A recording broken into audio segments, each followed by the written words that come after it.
عادل آباد میں نواسے کو مدرسے سے لانے کے دوران گاڑی ڈیوائیڈر سے ٹکرا گئی۔ ایک ہی خاندان کے 5 افراد جان بحق ہو گئے۔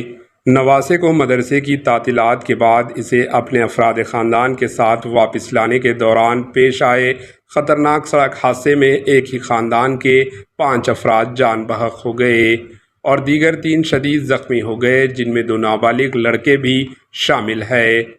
یہ حادثہ کل شب تلنگانہ کے ضلع عادل آباد کے میکلا گنڈی کے قریب اس وقت پیش آیا جب گاڑی اپنا توازن کھو جانے کے نتیجے میں ڈیوائیڈر سے ٹکرا گئی۔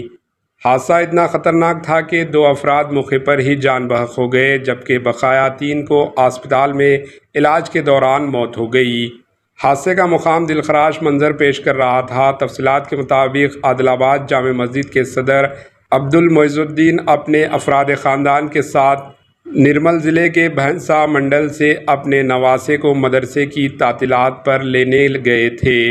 وہ عادل آباد واپس ہو رہے تھے کہ یہ حادثہ پیش آیا۔ جان بحق افراد میں عادل آباد جامع مسجد کے صدر 65 سالہ عبد المعز الدین، ان کے داماد 40 سالہ خواجہ معین الدین، 11 سالہ محمد عثمان الدین، 13 سالہ فرید الدین اور 5 سالہ محمد علی شامل ہیں، جبکہ 38 سالہ عائشہ آفرین، 8 سالہ اقرا اور 10 سالہ محمد سعد شدید زخمی ہو گئے۔ اطلاع ملتے ہی پولیس وہاں پہنچی اور زخمیوں کو 108 ایمبولنس کے ذریعے عادل آباد رمس اسپتال منتقل کیا گیا، جہاں وہ زیر علاج ہیں۔ لاشوں کو رمس اسپتال کے مردہ خانہ منتقل کر دیا گیا۔ پولیس نے اس سلسلے میں ایک معاملہ درج کر کے جانچ شروع کر دی۔ بتا دیں کہ آج ظہر کی نماز کے بعد ان کے نماز جنازہ پڑھا گیا، جن میں صدر صاحب کے چاہنے والوں کی کثیر تعداد نے شرکت کی۔ Bureau report AHN news.